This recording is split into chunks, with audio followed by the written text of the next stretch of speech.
conexão. Isso. Mas muito bom, bem. Então.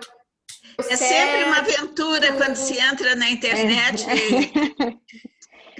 Às vezes dá, às vezes não dá, e assim vamos. É verdade. Então, acho que pelo horário, né, que são 5h15, vamos começando assim para a gente poder ter tempo para escutar o doutor Alírio e depois também poder conversar um pouquinho, né, fazer um diálogo também sobre esse tema que ele vai conversar com a gente. Então, num primeiro momento, eu queria dar boas-vindas a todos. Acho que talvez ainda algumas pessoas vão entrando, porque tem mais inscritos, né, enfim, na atividade. Mas eu queria vindas a todos, sejam bem-vindos ao IEP Serra Gaúcha. Gostaria muito de agradecer ao doutor Alírio por ter aceito o nosso convite de estar aqui no IEP da Serra, podendo falar e contribuir, né, com esse tema que ele disse que gosta muito do tema do narcisismo. Então, não conhece, o nosso convidado de hoje é o Dr. Alírio Dantas Júnior, é médico, psiquiatra, presidente, professor e analista de dados da Sociedade de Psicanálise do Recife e membro efetivo da Sociedade Brasileira de Psicanálise do Rio de Janeiro. E o tema, então, do nosso encontro hoje vai ser narcisismo das pequenas diferenças, quando pequenas diferenças invadem a cena. Então, já vou passar a palavra para o doutor Alírio, né? E mais uma vez, assim, o nosso agradecimento por estar aqui hoje. Eu peço que possam desligar o microfone inicialmente para ouvir o doutor Alírio. A gente vai abrindo para perguntas e também podem ir colocando no chat também as suas questões. Bom, a primeira coisa agora é que vocês vão ter que me dar uns 2 minutinhos de tolerância para eu respirar desse nervoso que eu passei agora por conta de entra, não entra, e eu ficava aqui brigando com o computador, enfim. E eu não podia entrar porque ele dizia que eu já estava dentro. E a Isadora me via dentro e eu me via fora. Enfim. Em primeiro lugar, eu queria agradecer ao IEP Serra Gaúcha pelo convite, é uma satisfação estar com vocês. O Rio Grande do Sul é um estado muito querido para mim, onde eu tenho inúmeros e queridíssimos amigos, e onde vivi momentos muito, muito significativos da minha vida, inclusive uma paixão aos 11 anos de idade por uma menina de Santa Maria da Boca do Monte, onde eu passei férias uma vez na casa de uma tia minha.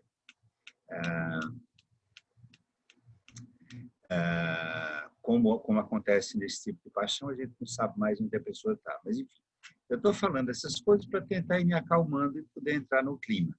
Vou também fumar, porque eu já fico muito nervoso,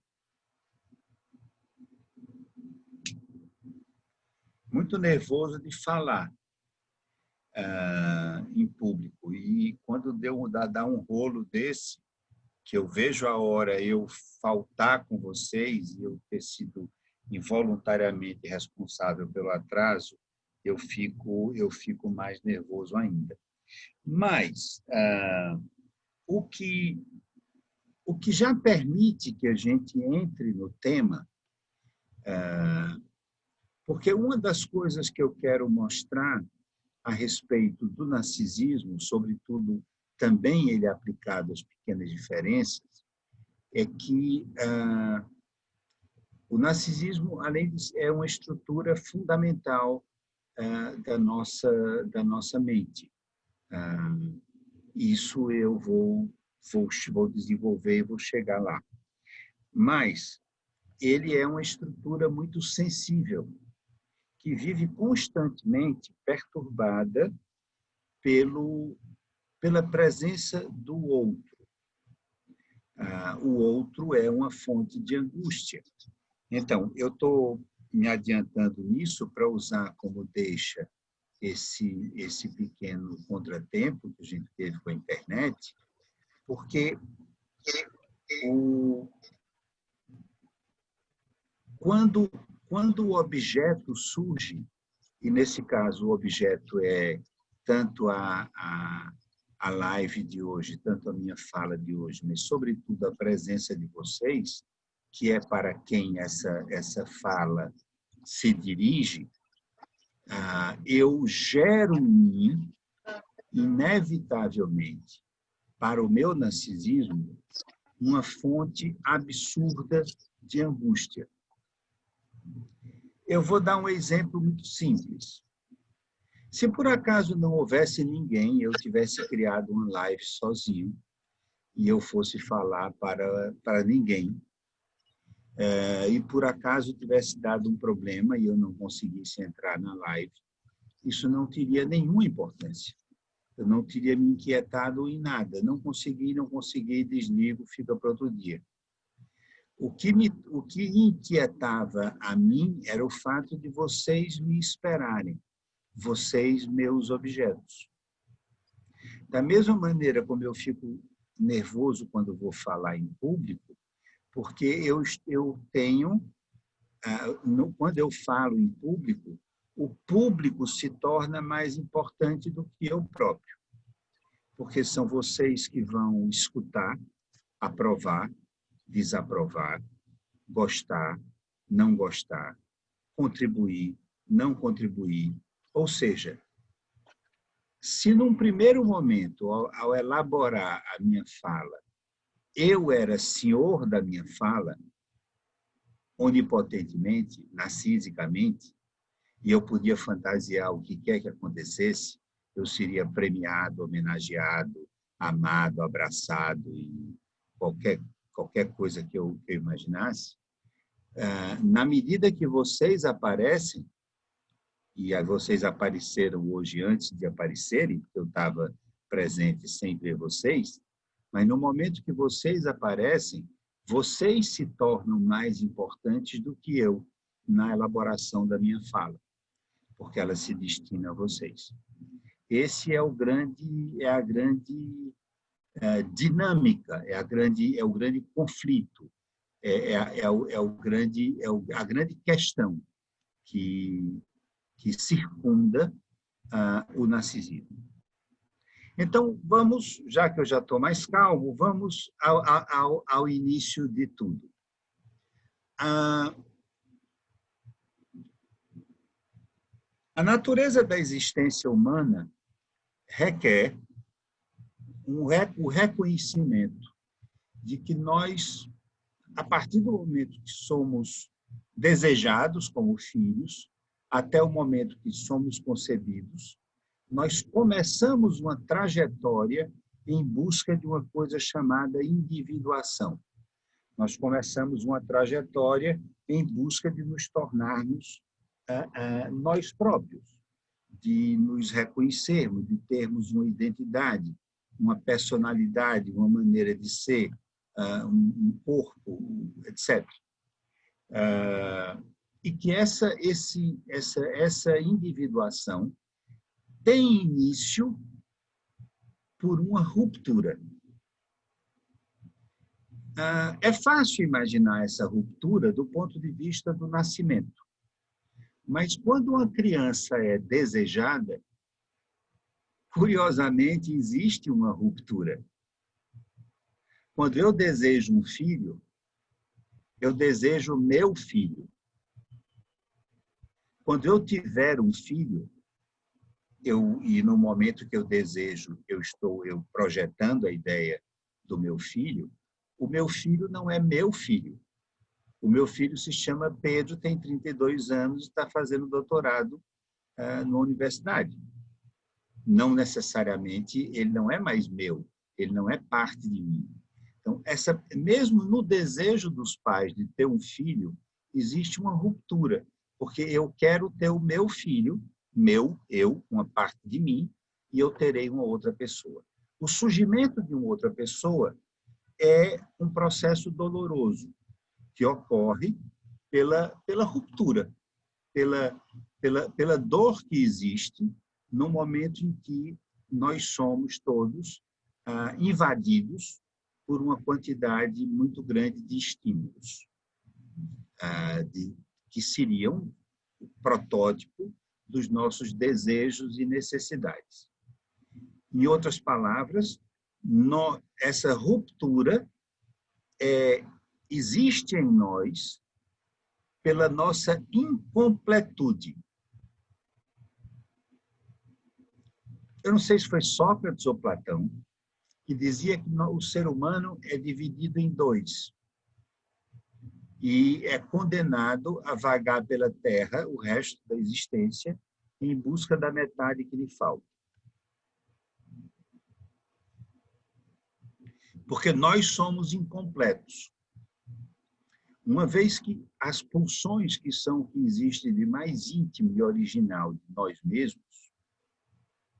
Platão, obrigado, Isabela. Platão.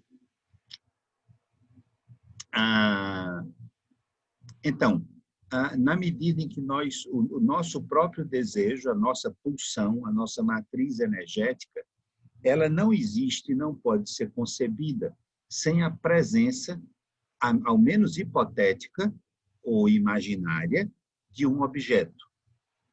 Não se deseja nada, se deseja algo. Não se deseja o vácuo, não se deseja o vazio, se deseja algo.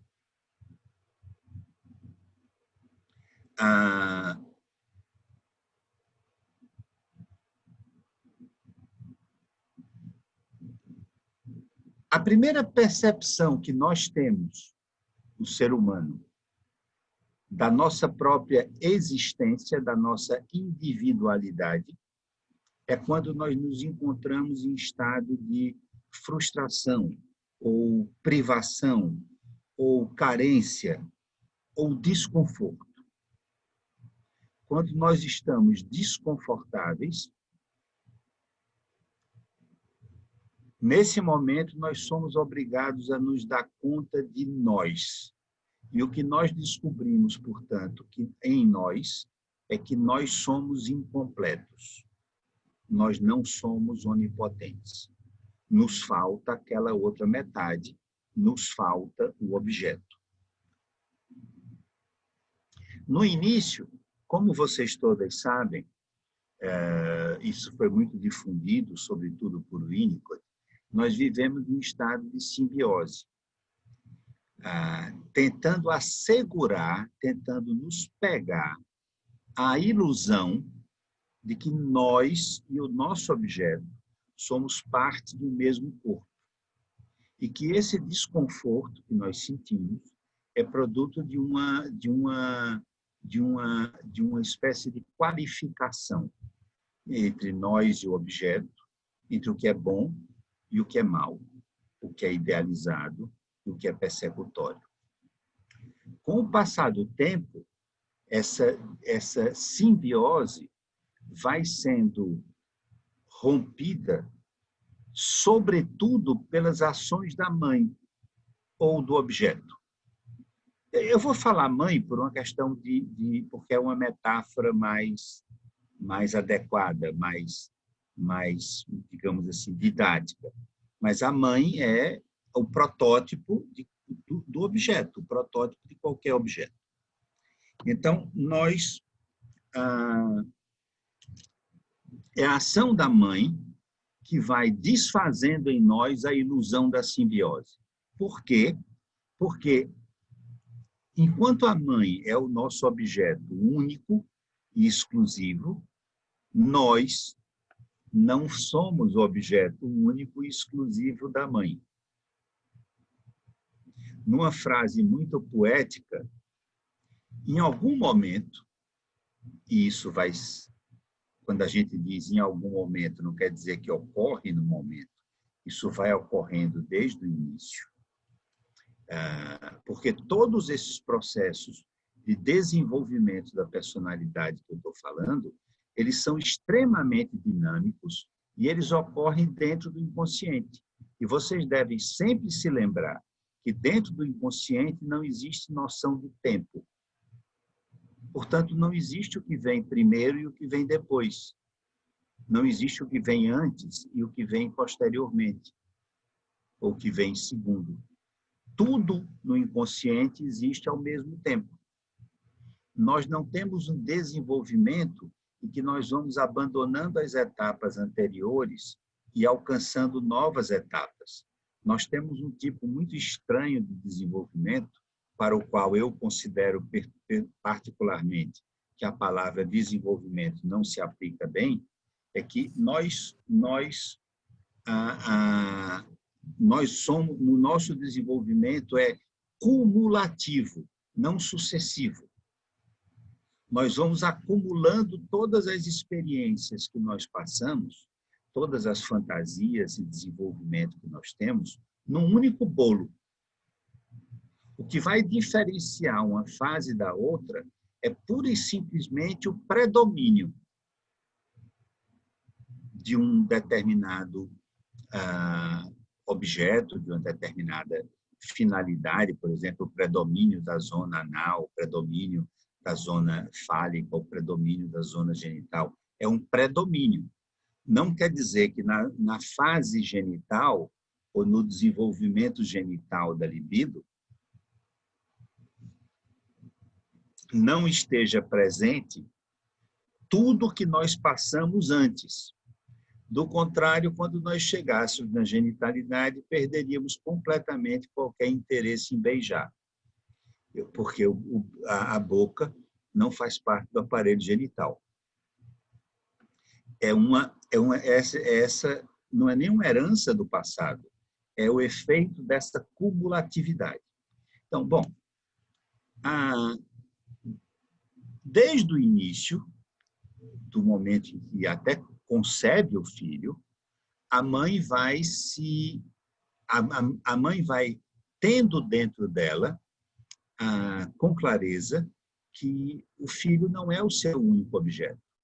Até porque na concepção nós somos, como dizia Santo Agostinho, filhos do pecado. Nós somos filhos de uma relação amorosa entre um homem e uma mulher. Naquele momento, nós não éramos objeto, coisa nenhuma. O objeto de um era o outro. E, oxalá, se tudo correr bem, desde o momento do nascimento, a mãe começa a viver dentro dela um processo que vai, pouco a pouco, fazendo com que ela deixe de ser mãe, no sentido totalizante do termo, no sentido simbiótico do termo, e volte a ser amante.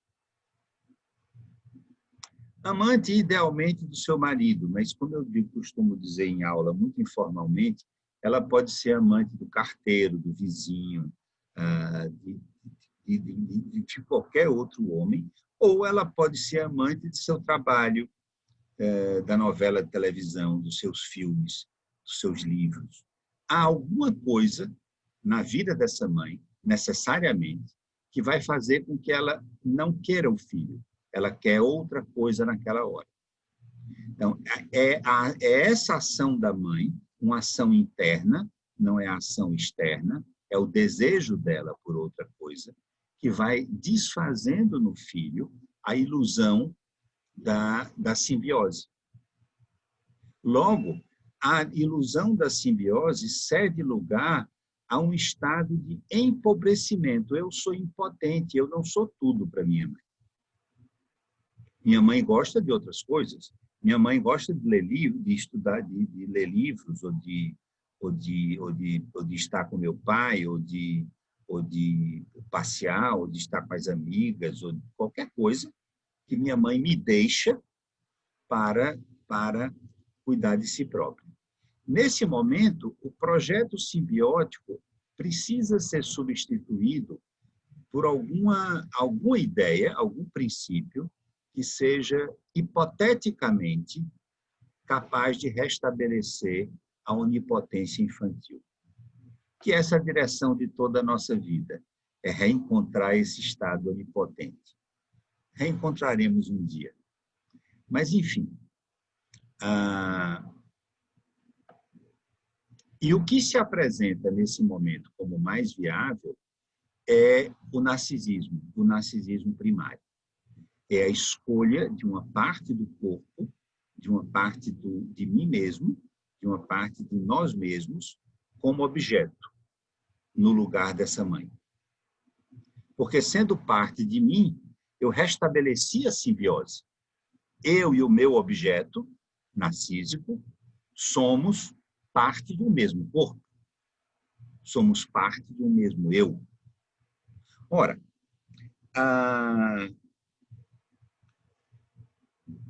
o propósito e a finalidade dessa busca é o rigor com que o inconsciente aplica em nós e impõe a nós o seu princípio. O princípio do prazer do inconsciente não é o princípio do gostoso, do agradável, do bom, do que provoca gozo. O princípio do prazer é o princípio do repouso, é o princípio da eliminação do desprazer, de eliminar a excitação pulsional ou do desejo, que é vivida como desprazer, como fonte, como uma demanda de trabalho feita à mente. O que é prazer é quando essa energia é descarregada e o sistema psíquico volta a um estado de repouso. Está claro para vocês isso ou está complicado? Olha, por favor, vocês podem me interromper a qualquer momento que vocês quiserem. Eu não sou... se vocês me interromperem, eu prometo que eu não vou ter que começar do começo. Eu continuo de onde for. Podem me interromper com perguntas, comentários, o que quiserem. Vamos fazer disso uma coisa muito informal. Então, o que eu tenho que escrever, o que eu tenho que falar está aqui dentro, não está escrito no papel. Então,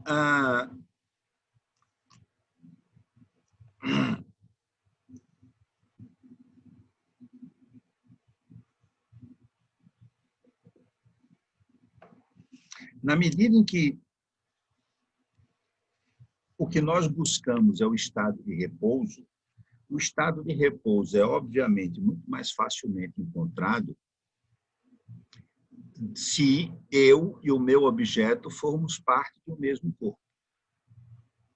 Vamos hipoteticamente imaginar, para efeito, eu sei que vocês no Rio Grande do Sul têm uma tradição kleiniana muito forte, vamos imaginar que o mamilo cheio de leite existisse dentro do mamilo da mãe, cheio de leite, existisse anatomicamente dentro da barriga do bebê. Esse bebê não sentiria fome. Porque no momento exato que a fome surgisse, o leite verteria. Isso era o que ele tinha no estado intrauterino, em que a corrente sanguínea da mãe provia ele de tudo que ele precisava, inclusive de oxigênio, por isso ele vivia no meio líquido, sem se afogar, embora engolisse água, e num estado constante de repouso ou de satisfação.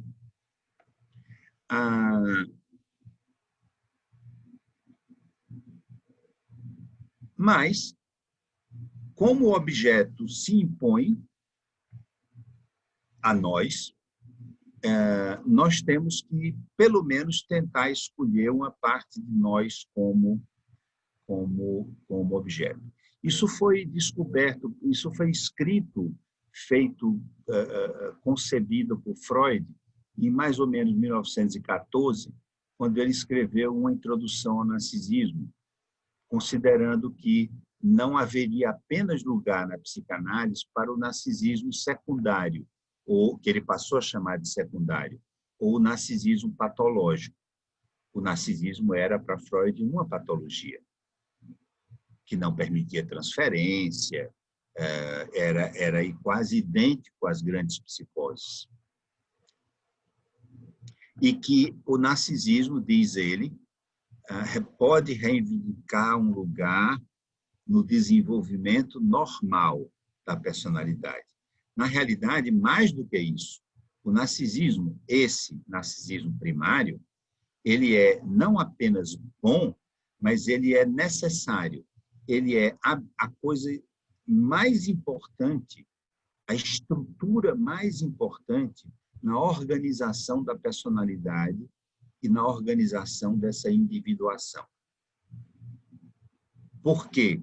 Porque é ele quem dá sustentação à angústia que o objeto nos causa.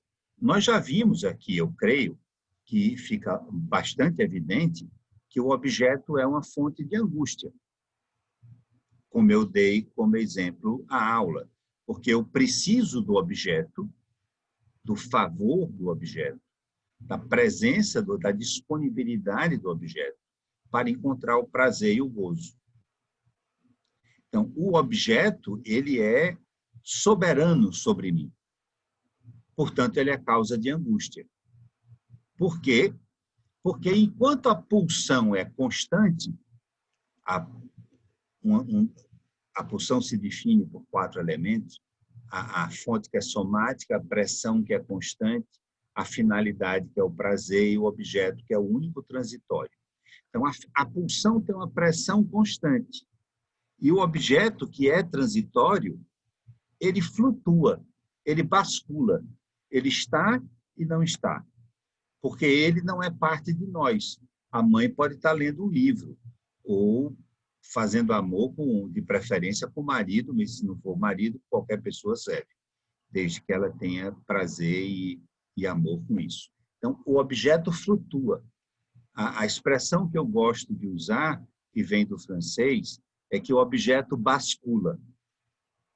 Existe uma báscula no desejo, porque ele não é seguro que o desejo vai alcançar o objeto, atingir o objeto e encontrar satisfação.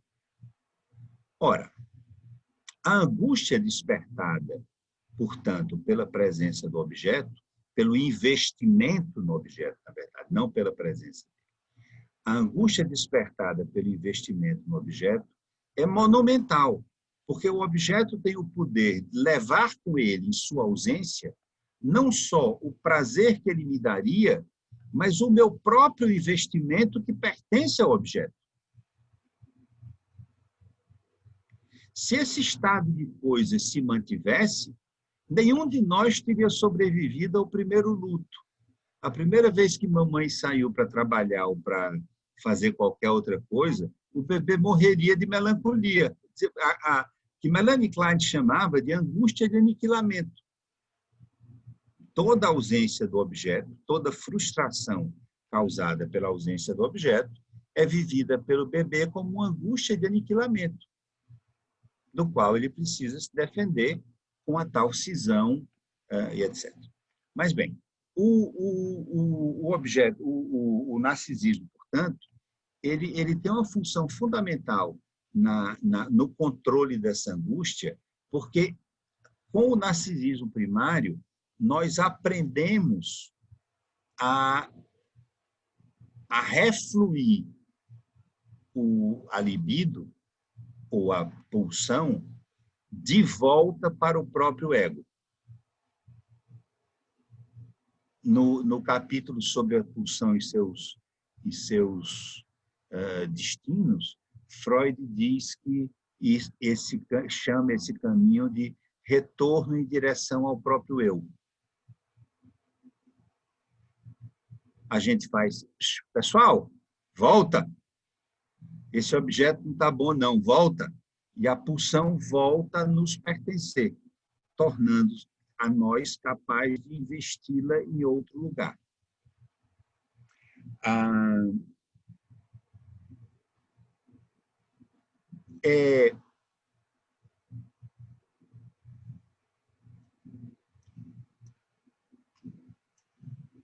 É óbvio que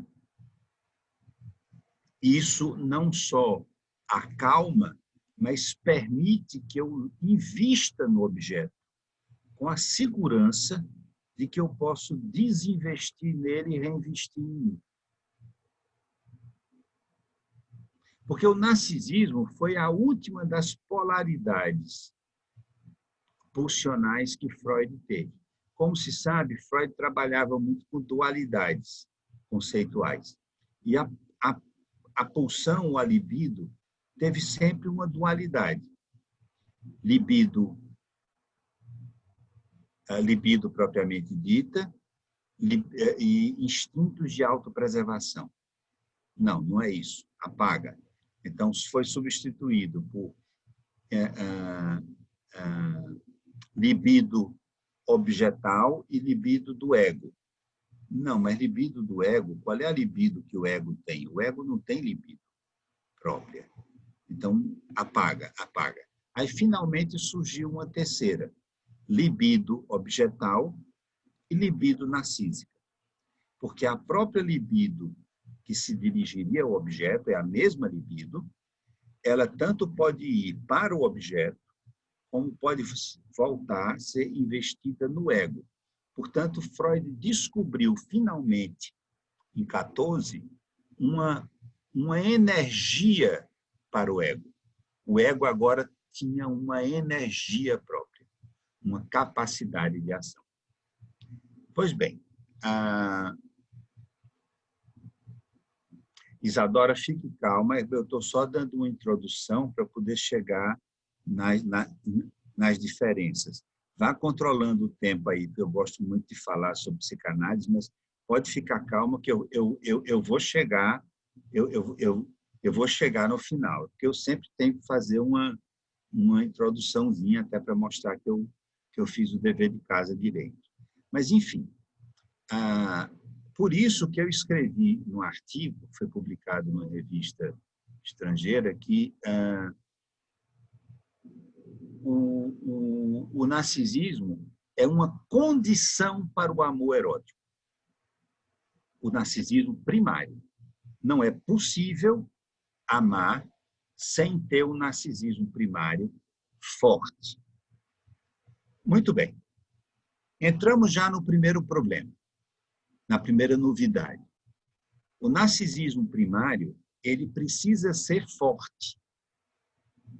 Personalidades narcísicas não são pessoas que sofrem de excesso de narcisismo.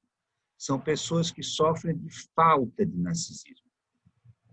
Porque na medida que o narcisismo primário é fraco, é frágil, é insuficiente, eu preciso lançar mão de um outro recurso, de um outro investimento narcísico, de um outro investimento libidinal para depositar no ego.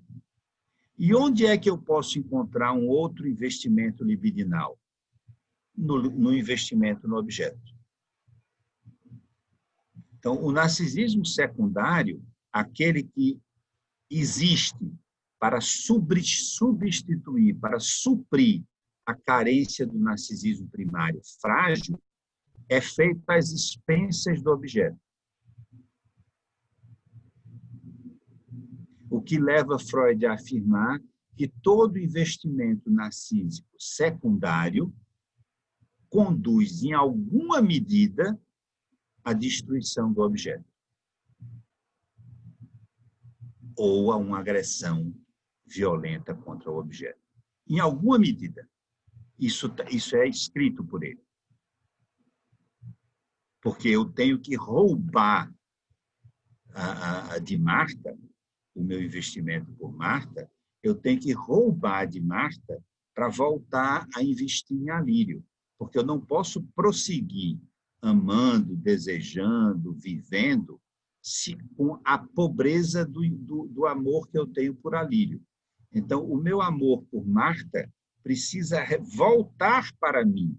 Para isso, eu tenho que desqualificar Marta como objeto. Eu tenho que destruir Marta. Eu tenho que machucar Marta. Grimm, em sua genialidade absoluta, ele definiu isso como sendo, com duas expressões que me parecem geniais. Existe uma função objetalizante da libido, é a função que busca juntar, ligar, vincular, e uma função desobjetalizante da libido, é a função que visa desvincular, desligar, destruir. Enquanto o protótipo, o objeto ideal da função objetalizante é um objeto prazeroso, tão completo quanto possível, o objeto ideal da função desobjetalizante é o vazio, é o nada. Bom,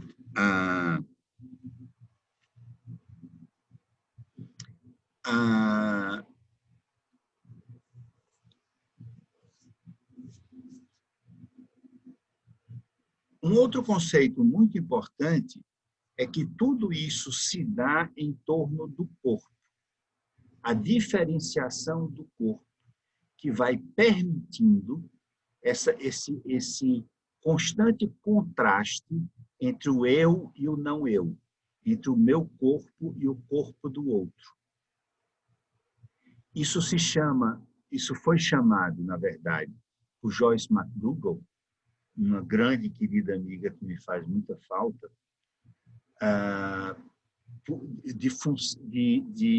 da construção do corpo erógeno. O corpo erógeno é nada mais, nada menos do que o corpo com significados, com representação mental. O corpo que é apropriado pela mente, que tem uma função dentro da mente. O corpo erógeno não é necessariamente o corpo sexual. É o corpo libidinizado. É o corpo representado. É o corpo sobre o qual eu penso, sobre o qual eu me vejo e tal. Mas esse corpo vai sendo construído, sobretudo, na diferenciação com o outro. Como Lacan mostrou num texto brilhante chamado a fase do espelho na formação do eu, em que a ilustração que ele faz é que o bebê no braço da mãe olha para a mãe, olha a imagem no espelho dos dois juntos, olha para o corpo da mãe e descobre o corpo dele próprio, vendo a mãe dizendo: tudo que não é ela, sou eu. Portanto, para fazer Isadora sorrir, a verdadeira construção de uma identidade própria depende do reconhecimento da alteridade do corpo do outro. Seja ele o outro semelhante ou seja ele o outro objeto. Mas será o outro importante. O outro que dá causa à minha própria existência. Este é o narcisismo primário. Este é o narcisismo saudável. Isto é o que nós desejamos para os nossos pacientes. A capacidade de investir no objeto, amorosamente, a capacidade de suportar a angústia que esse investimento traz,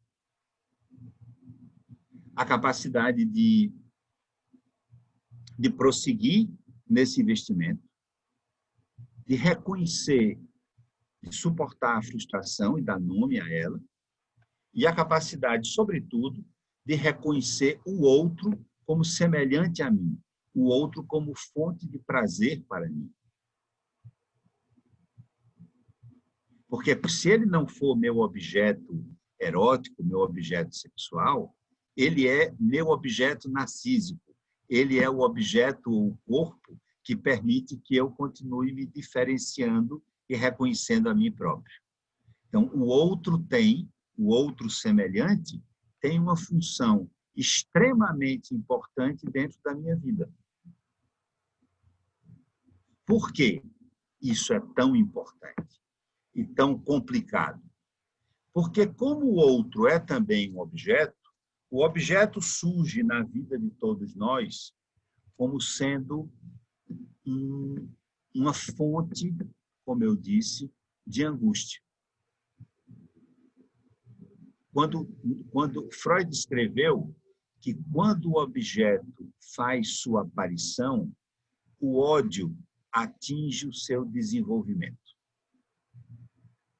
Quando surge o objeto, o ódio, ou melhor, a angústia, atinge o seu desenvolvimento dentro de mim. Porque a partir do momento do reconhecimento de um objeto, eu sou obrigado a questionar se a minha vida, se a minha relação, se o meu momento será de prazer ou de frustração. E isso não depende mais do meu investimento. A partir da aparição do objeto, isso depende do investimento do objeto. Se eu for o objeto do objeto, o prazer será alcançado. Se eu não for o objeto do meu objeto, a frustração e a dor serão impostas a mim. Portanto, o objeto, por se tornar o senhor do meu gozo, veja bem, o objeto é o senhor do meu gozo. É ele quem decide se eu gozo ou não, se o prazer ocorre ou se o desconforto do desprazer continua. Na medida em que o objeto assume uma importância no meu circuito de prazer maior do que eu próprio, eu vou adiá-lo. Porque ele passa a ser a fonte de angústia, não mais eu. É ele. Ele é o miserável que me faz sofrer. Aliás, como toda música popular diz, tornei-me ébrio da bebida, busco esquecer aquela desgraçada que eu amava e que me abandonou. Quer dizer, foi ela que me fez com que eu me tornasse um ébrio. Assim como a Rita, que leva o violão, as canções, o amor, leva tudo. O objeto tem, por isso, uma carga de ambivalência tenebrosa, porque ao tempo em que eu amo o objeto, eu o odeio pela importância que ele tem para mim. Todo amor será sempre ambivalente. E Freud diz textualmente: o oposto do amor não é o ódio. O ódio faz parte do amor. O ódio é uma forma de vínculo. O oposto do amor e do ódio é a indiferença. Ora, se eu considero que nenhum de nós é igual a... Nós não somos uma comunidade de iguais, mas uma comunidade que se reconhece pela diferença, ao contrário de certos tipos da maior parte dos animais, que são considerados idênticos dentro da sua raça. Cachorro piquinês é cachorro piquinês. A gente acha tudo parecido. Menos o meu neto, que é o Schnauzer de minha filha, que esse é diferente. Esse não é igual a nenhum Schnauzer. Esse é absolutamente individualizado, ele é Abel e tem todos os direitos que nenhum outro cachorro teria, inclusive o de me lamber na cara e dormir na minha cama. Logo eu que odeio cachorro, mas Abel é outra coisa. Então, com essa carga de ambivalência, o outro semelhante, o outro, passa a se tornar com muita facilidade o outro diferente. Porque, narcisicamente, ele é um desafio para mim. Se o meu narcisismo primário é forte, eu vou saudar a diferença como um acréscimo. Da mesma maneira que eu saldo a presença do objeto como uma promessa de prazer. Se o meu narcisismo primário é falho, eu vou vou reconhecer o outro como uma ameaça à minha própria existência. O outro diferente. O narcisismo das pequenas diferenças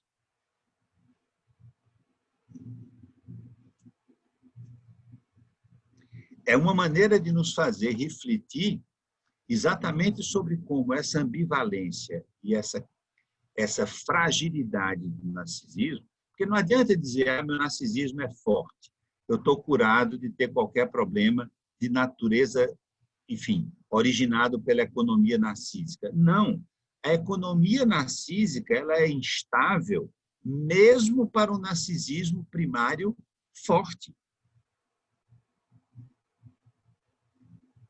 Nós não somos grande coisa, não. O que existe dentro de nós é tudo instável, é tudo provisório.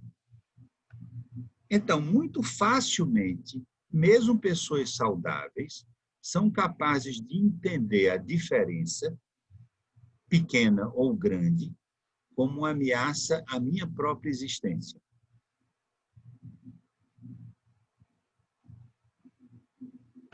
Veja, vamos tomar um exemplo. O nosso grande pecado original da sociedade brasileira, um pecado como sociedade, sem dúvida é a escravidão. A escravidão é a página mais negra da história do Brasil, associado muito de perto com a Guerra do Paraguai, que a gente foi uma catástrofe. Mas Biden que se cuide, porque nós estamos indo cheios de pólvora para lá também. Mas antes que a gente destrua, como destruiu o Paraguai, vamos ficar por aqui. Muito bem. Dentro dessa perspectiva da lógica da escravatura, era extremamente importante para que fosse suportável a angústia de ter escravo, de escravizar um povo, que a diferença que existia fosse desqualificante. O outro escravo, o outro negro, pode ser gente, mas não é humano como eu. Ele é diferente. Ao desqualificá-lo, eu diminuo minha angústia ao lidar com ele. Essa é a grande diferença que muitos pesquisadores não se referem entre a escravidão que existia culturalmente entre os povos negros na África, eles faziam escravos, e a escravidão que os negros sofreram nas nossas mãos, na mão dos brancos. Entre os africanos, você era escravo, mas porque tinha sido prisioneiro numa guerra, ou capturado, ou qualquer coisa assim. Mas você tinha direito de preservar a sua própria identidade, a sua própria natureza humana. A nossa escravidão impôs a nós, impôs é um termo difícil, nós escolhemos, na nossa forma de escravidão, que seria mais simples, despersonalizar, desqualificar o outro. Demos a eles outros nomes, impomos a eles outra religião, demos a ele outra forma de alimentação, impomos a ele uma outra forma de cultura, enfim, tiramos ele completamente de sua própria identidade. E para completar aquilo que eu tinha dito que era sagrado na constituição do eu, que era o corpo do escravo africano era um corpo violado. Ele podia ser usado, explorado, espancado, morto. O senhor e os senhores poderiam usar o corpo do escravo do modo que lhe aprovessem. Dentro dessas pequenas diferenças, do narcisismo, dessas pequenas diferenças, aonde está exatamente o narcisismo dentro disso? O narcisismo está na incapacidade, por força do narcisismo primário, frágil, e do uso do narcisismo secundário, de necessitar desqualificar o outro para me relacionar com ele.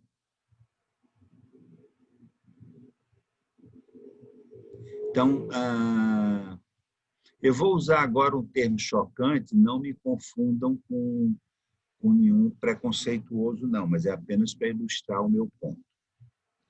Se, por acaso, eu digo que Ana Simões é uma filha da puta, eu não estou me referindo à senhora mãe dela. A senhora é respeitável. Eu sempre tratei ela muito bem, ela é uma pessoa adorável. Eu não estou me referindo à mãe dela. Eu estou me referindo a ela. Eu estou tentando desqualificar ela para poder me relacionar com ela, uma vez que ela tenha sido desqualificada. Isto é a presença do narcisismo secundário. Ou, como na expressão genial de André Green, o narcisismo de morte.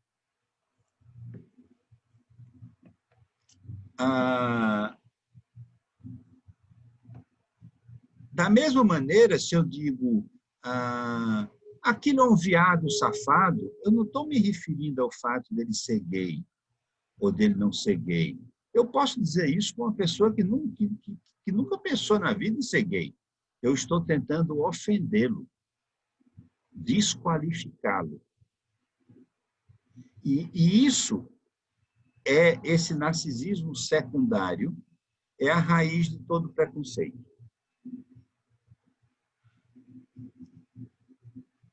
É o que torna necessário, mais do que possível, que todas as diferenças sejam consideradas um traço negativo, porque a diferença ameaça a minha própria existência.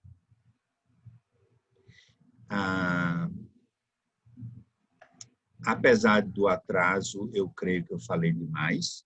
Está na hora de ouvir um pouco de vocês. Eu falei exatamente na hora que Isadora ia me sinalizar.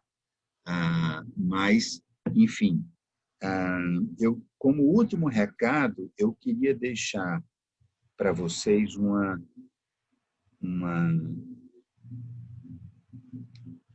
visão. O que nos faz mais humanos e mais capazes de alcançar a felicidade depende da capacidade de tolerar nossa própria frustração, nossas incompletudes, como dizia Platão.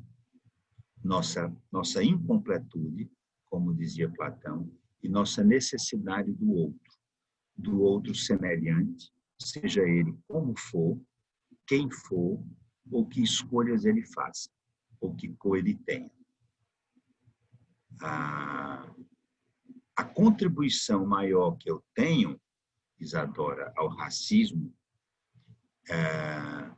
num debate como o de hoje, é dizer que, em minha visão, o racismo é o resultado da presença desse efeito danoso do narcisismo secundário, que tem por propriedade, por necessidade, por destino, desqualificar o outro.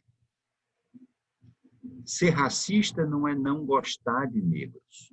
Ser racista é desqualificar negros, assim como gays ou nordestinos. Ser racista é desqualificar o outro.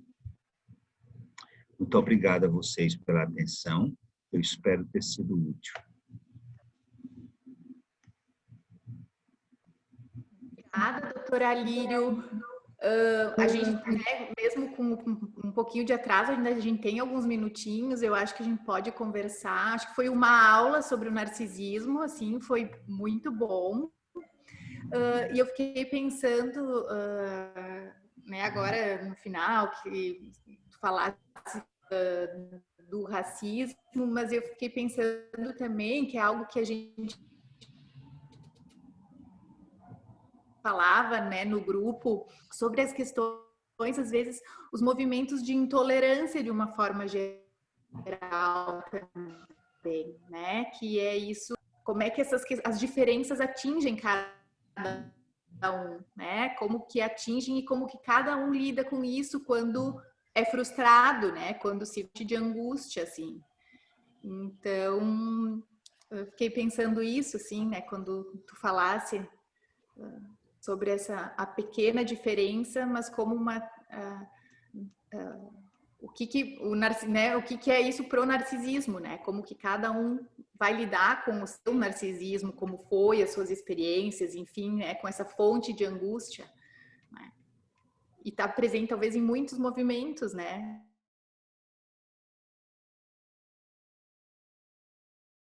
Pessoa encara isso, né?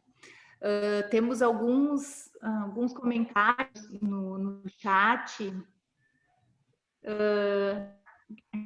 Aqui, ó. Vamos ver. Não sei se alguém gostaria de falar, enquanto eu vou lendo aqui o chat. Eu gostaria, Isa, quando tiver um tempinho, mas acho que tem o pessoal aí primeiro que já colocou no chat. Ou vocês me ajudem aqui, que eu estou procurando aqui. Quer que eu te ajude?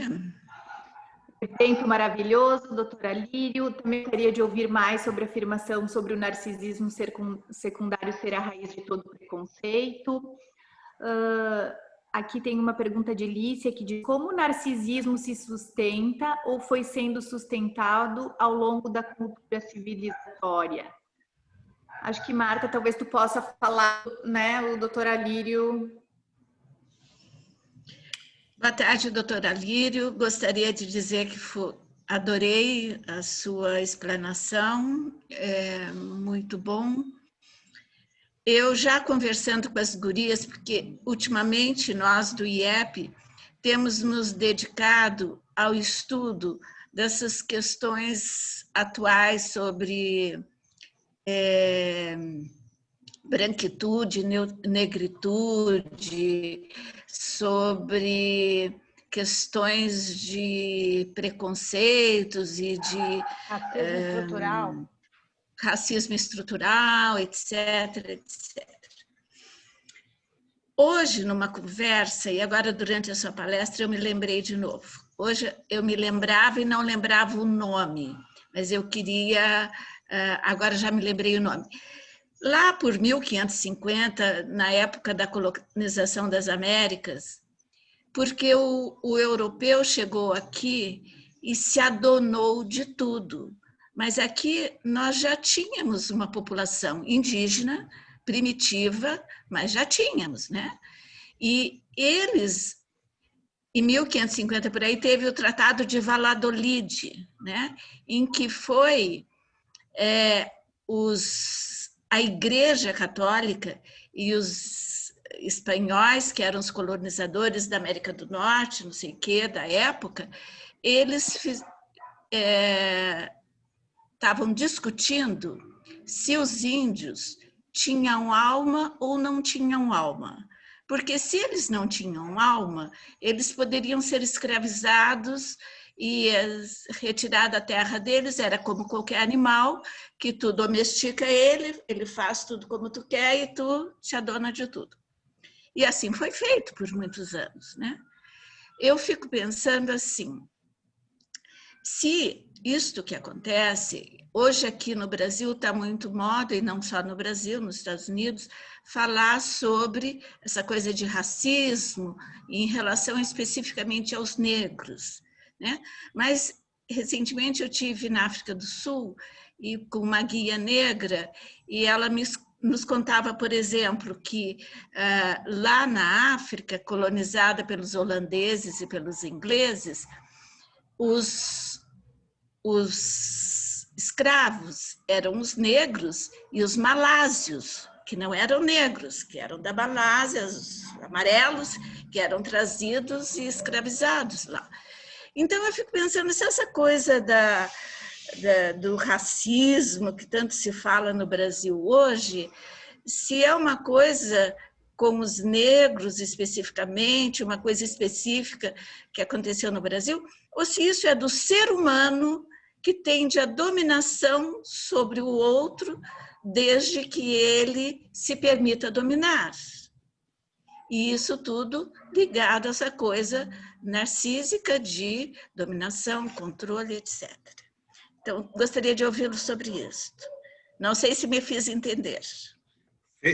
Fez entender perfeitamente, Marta. Eu vou começar respondendo a Marta, depois eu vejo as outras palavras. Inclusive, uma delas eu vou aproveitar agora, como o narcisismo se sustenta ou foi sendo sustentado ao longo da cultura civilizatória. Não, ele não se sustentou nem foi sustentado. Ao contrário, o narcisismo sustentou, ao longo do tempo, a cultura civilizatória. Foi a partir do narcisismo que nós fomos construindo uma civilização e uma sociedade que fosse a semelhança do que nós desejávamos.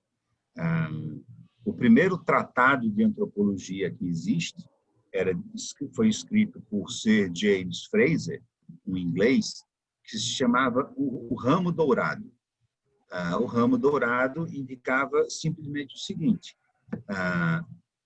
os povos primitivos são o que nós fomos, e nós somos o que eles serão. E isso é uma visão profundamente narcísica, porque ela determina que nós somos o modelo ótimo, nós somos o destino de todos os povos. E dentro dessa visão do que nos propõe, a pergunta que nos propõe Marta, não, sim, certamente. Por conta desse narcisismo, por conta dessa dificuldade de reconhecer, perceber e lidar com a alteridade que vem desde o peito da mãe, onde nós não temos nenhum... A criança escraviza a mãe enquanto está mamando. Ela acorda na hora que quer, enfim. A nossa relação com o objeto tem uma matriz escravizante. O que a civilização estabelece, Marta, é exatamente o controle do indivíduo em benefício da coletividade. Aquilo que foi escrito no contrato social de Hobbes, no famoso Leviatã. Nós abrimos mão de nossos desejos e necessidades individuais em benefício de uma ação coletiva que proteja a nós todos dos males que nós somos capazes de fazer contra o semelhante. Dizia ele, sem esse contrato social existirá uma guerra de todos contra todos, será um terror. Para que haja esse grau de respeito e, sobretudo, de eficiência na obtenção do prazer, é preciso um contrato em que todos nós pactuemos, que a gente abre mão do que seria uma tendência natural nossa em benefício de uma tendência natural, de uma outra tendência, natural ou não, que possa abraçar a coletividade como um todo. Então, nesse sentido, não é importante saber se a escravidão ou se o racismo existe em nós. Se não existisse em nós, ele não existiria. Nós não o reconheceríamos. Nós temos uma disposição para o racismo. Mas não o racismo só de cor. Nós temos uma disposição para atacar, odiar e diminuir o outro. Porque, como eu disse, quando o objeto aparece, o ódio atinge o seu desenvolvimento. Então, mesmo o nosso objeto amoroso, ele é tratado de forma ambivalente com esse mesmo grau de preconceito, de agressividade, de destrutividade. Por isso, as relações íntimas e amorosas, e mesmo as relações familiares ou as relações fraternas e amigáveis, são tão difíceis, porque existe em nós essa natureza ambivalente.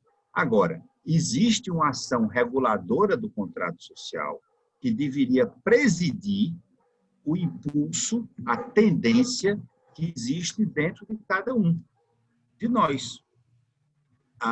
Isso vem a ideia do livre-arbítrio, desde a religião, etc. Então, por isso, o que se chama de racismo estrutural é essa estrutura natural, essa disposição estrutural do ser humano para o racismo. O que não significa, e aí é que eu discordo do uso abusivo do conceito, é que isso signifique que todo ser humano é, em sua ação, em sua natureza e em sua escolha, racista. Não. Eu teria enorme dificuldade de concordar com isso.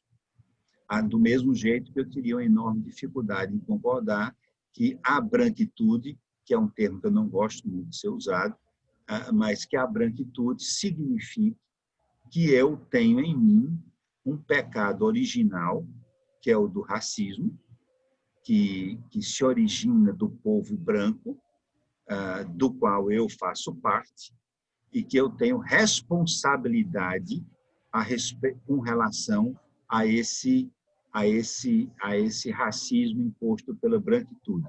Não, nós temos responsabilidade histórica sobre os efeitos do racismo, da escravidão, da miséria, da desigualdade, da tortura, de tudo isso que é ruim, que é negro. Nós temos uma responsabilidade histórica, mas nós não temos uma culpa histórica.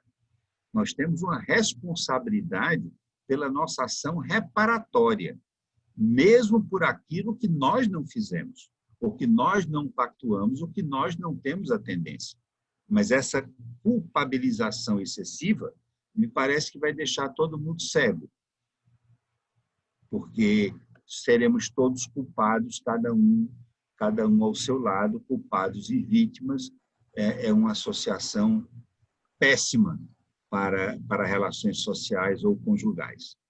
Eu espero ter respondido você e a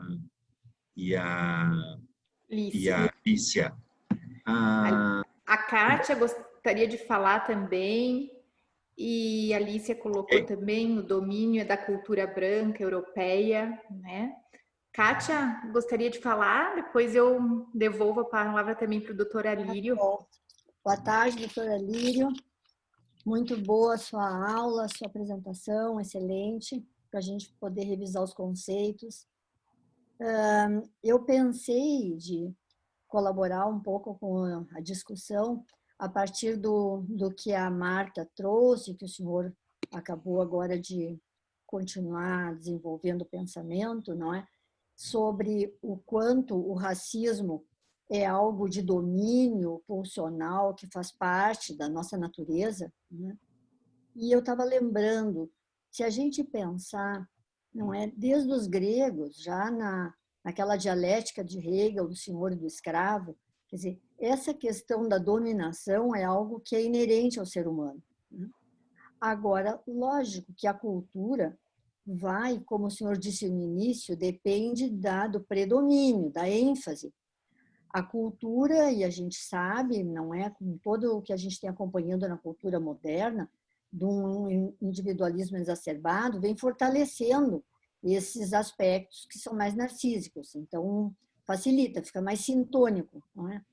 Agora, do ponto de vista do racismo, da branquitude, da negritude, a respeito dessa ideia da escravidão a partir dos brancos, não é? Eu achei muito interessante, não sei quem que assistiu Agora, no Fronteiras do Pensamento, na semana passada, eu acho, passada, que teve um escritor de literatura que está bem famoso atualmente no mundo, se chama Alain Bamankou. Ele é congolês, ele viveu praticamente na França e como escritor, e hoje ele mora nos Estados Unidos, e ele veio no Fronteiras do Pensamento e falando sobre essa questão do racismo, dos negros, ele trouxe um ponto de vista que ele disse que nos livros dele, ele foi até acusado de ser um negro com branquitude, por causa do posicionamento dele. Então, tiveram críticas, mas ele trouxe o seguinte, que ele, como um congolês, ele precisava trazer a público que a questão da escravização dos negros não começou com os brancos, começou com os negros, na África. Então, ele disse que na época das tribos, na África, os negros já eram escravizados. Isso não foi uma coisa que começou na Europa, né? A Europa depois se valeu dessa fragilidade, porque aí tem a questão do senhor e do escravo, do que é possível de ser dominado, não é? Então, só para lembrar isso, não a gente negando, não é? Que nós, eu considero que a gente tem a responsabilidade, eu não digo culpa, não é? Porque muito como a gente trata do racismo estrutural como uma estrutura, nós todos estamos envolvidos nisso. A gente nem se dá conta do quanto a gente já tem essa cultura internalizada na gente. Então, eu acredito que é um momento muito importante para a gente também poder fazer o nosso meia-culpa no sentido construtivo, não numa coisa condenatória. Era essa que eu queria contribuir. É uma contribuição muito interessante, muito rica, Kátia. Eu, no entanto, acho que o domínio da cultura branca europeia, que ocorreu sobre índios e sobre todo o novo mundo, não apenas sobre os negros, teve um papel,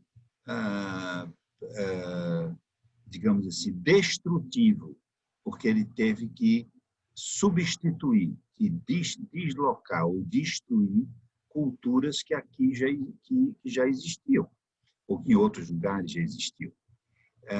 Mas me parece mais relevante na sua fala a ideia desse escritor de que, como eu tinha mencionado na palestra, o racismo já existia na África, entre negros, entre tribos, mas o indivíduo não era despersonalizado. O indivíduo não era, digamos assim, a expressão que eu usei, eu não estou me lembrando agora, mas ele não era destituído de sua própria identidade. Ele era mantido em escravidão com tudo o que ele era, com tudo o que fazia ele, a pessoa que ele era.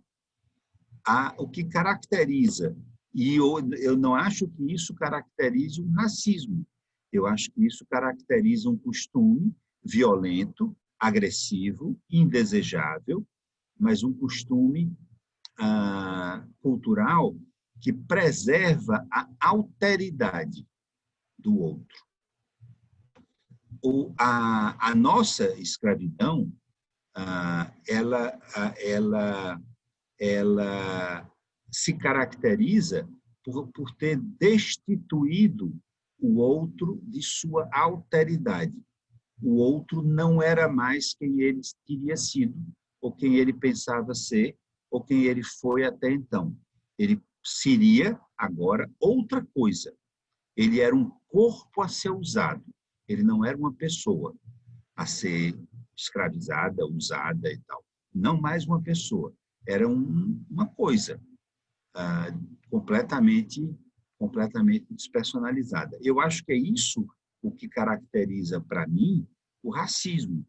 Não é preferir pretos ou preferir brancos, ou preferir amarelos, ou preferir orientais, ou preferir... A preferência é um gosto que, na verdade, para mim, se aplica assim, eu prefiro pessoas que eu gosto. Como elas são, elas vêm de diversas formas diferentes. Agora... Gostaria só de complementar, não é?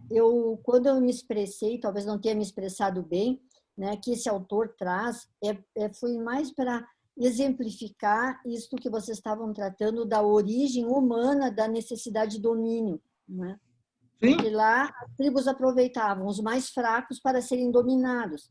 Claro que talvez não tivesse, como o senhor está dizendo, essa descaracterização deles como negros, como a própria cultura, mas a questão do domínio tirava a liberdade, não é?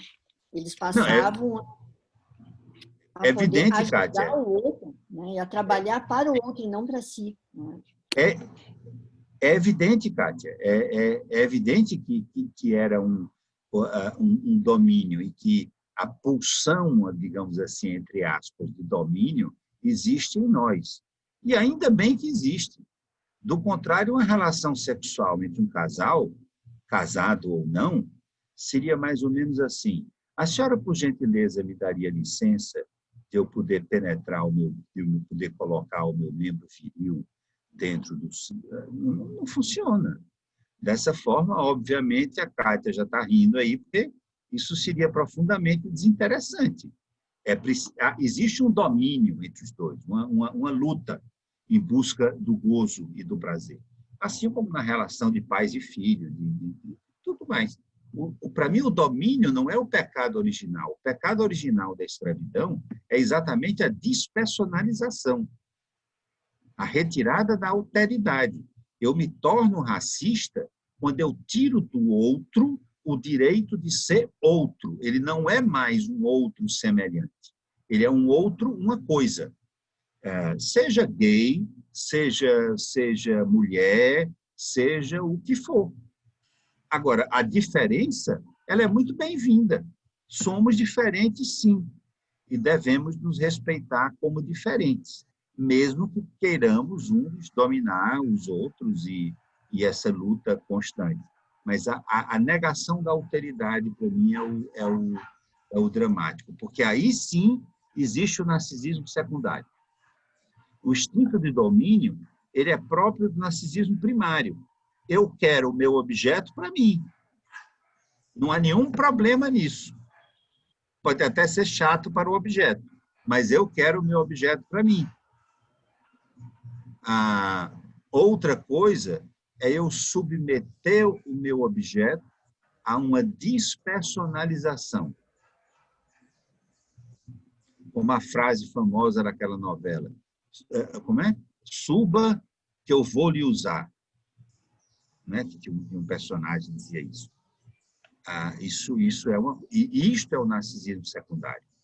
Então, para mim, é o tipo de narcisismo que está em jogo, porque um tende à destruição, um tende à destrutividade, um tende ao mal, à violência, o outro não. Pode até tender ao domínio, mas é um domínio para estabelecer um vínculo prazeroso. Alírio? Oi. Sou eu que queria falar um pouquinho. Estão me ouvindo? Estou lhe ouvindo, Carol. Estão me ouvindo? Sim, sim. Tá, né? Foi uma bela aula. Então, né? Alírio, foi uma bela aula que você deu, viu? Eu já conheço amigo próximo aqui de Recife, né? Mas sempre é muito bom te ouvir, a gente está sempre acrescentando. Muito. Essa questão, achei fundamental, essa distinção do narcisismo primário para o secundário, né? Onde você separa claramente, né, a questão da importância do domínio, no sentido de que vai ter sempre um movimento mais ativo, pode ser de um ou de outro num determinado momento. E, fundamentalmente, essa diferenciação, que é o que mais a gente hoje está vivendo, um vínculo, né, com nossos governantes, com o nosso governante, com questões a mais, um vínculo a nível de perversão pura. Está ouvindo? Estão ouvindo? Estamos ouvindo. Estamos. Estamos lhe ouvindo. E essa questão se passa... Vou continuar falando. Então, essa questão de se passar, não é, pela alteridade, que é fundamental. Termina palestra assim, brilhantemente, mostrando que a coisificação do outro é o grande problema. A reificação é o que a gente está assistindo, não é? Parece que dentro das sociedades de massa, a gente encontra menos dentro da própria massa identitária. Mas esse objetivo, né, de encontrar cada vez mais, denunciar, mostrar que não podemos mais calar diante dessa indiferenciação, não é? Essa falta de condição de se emprestar para a alteridade ser prevalente.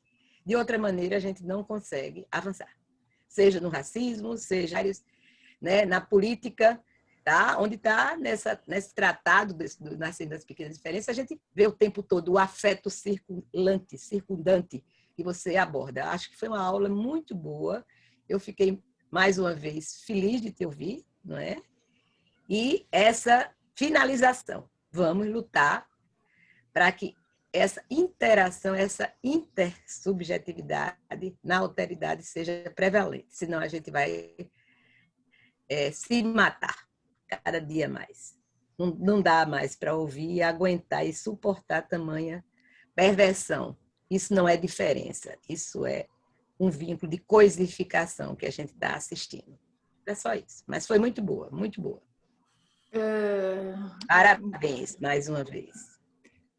Obrigada também pelas contribuições, fazem a gente também, né, pensar, refletir. Em função também do horário, me fica, né, a tarefa, assim, como coordenadora da atividade, de, né, finalizando, assim, essa mesa. Gostaria de novo, né, de agradecer o doutor Alírio, a participação, né, das pessoas que tiveram aqui conosco. Então, mais uma vez, muito obrigada. Doutor Alírio, não sei se o senhor quer, né, falar mais alguma coisa para fazer um fechamento. Bom, eu queria falar uma coisa que eu tenho falado já, além de agradecer demais a vocês, ao IEP, e agradecer sobretudo a vocês, Adora, que pela paciência com que aturou as minhas faltas, a minha demora em responder enfim, e me conduziu até fez esse honroso convite. Eu estou muito feliz de estar aqui, estou muito feliz de ter conhecido vocês. Agora, para terminar, porque a gente já está adiantado, Isadora, os gaúchos são todos muito pontuais. Eu, desgraçadamente, hoje não foi impontualidade minha, eu estava pontualmente dentro da reunião, só que eu não estava lá. Sim, sim. Estava o meu alter ego, o meu ectoplasma. Mas, enfim, eu queria dizer que, independente de toda essa capacidade que nós temos para o mal, para o racismo, para a destruição, que é produto da nossa fragilidade, nós somos seres muito assustados, com uma ameaça de aniquilamento que nos persegue, com a certeza da morte que nos assombra, que nos assusta, que existe uma força que move toda a cura. Porque Freud uma vez foi perguntado, ele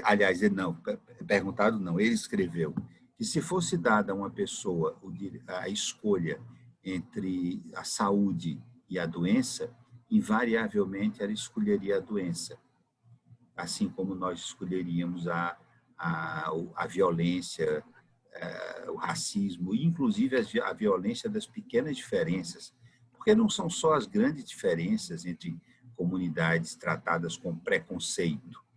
Nós tratamos com preconceito todas as pequenas diferenças.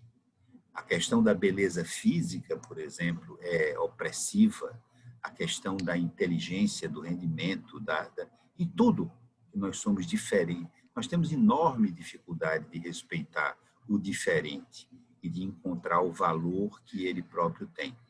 A única força que se opõe a essa nossa tendência para a patologia, ou para o sofrimento, ou para a doença, é a libido. É Eros. Eros é o aliado de todo analista, é aquilo que vai conduzir o paciente em direção a uma cura, independente da incapacidade que o analista tem de curá-lo, porque nós todos somos incapazes de curar quem quer que seja, até o meu Schnauzer, quanto mais uma pessoa humana, mas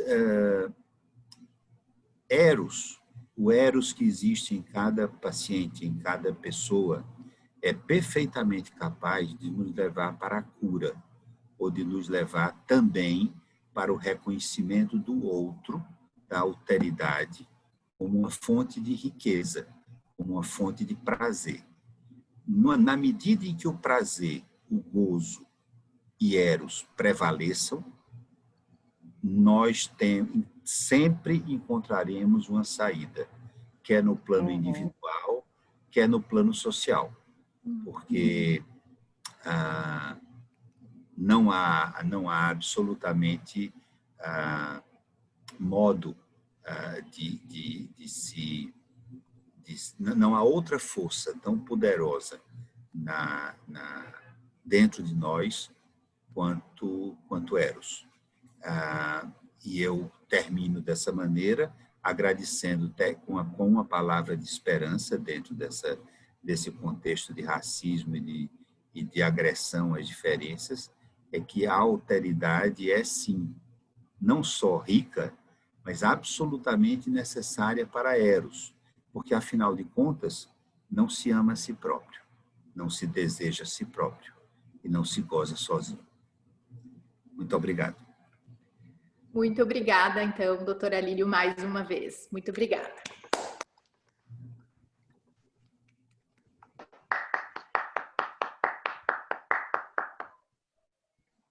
Então, encerramos a atividade. Um bom final de semana a todos e nos vemos nos próximos eventos do IEP. Parabéns a vocês, os gaúchos estão sempre aqui, né?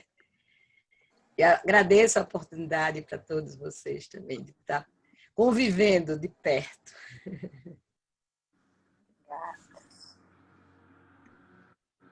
São as possibilidades, né, desses eventos online, né? A gente consegue estar em locais bem distantes, assim. É muito bom. E próximos, né? E próximos. Boa noite, obrigada. Boa noite para vocês, Ali. muito obrigado. Boa noite. Tchau. Obrigada. Adora, foi um prazer. O prazer foi nosso aqui, doutora Lírio, um prazer. Obrigada, viu, pela presença. Tchau. Muito obrigada.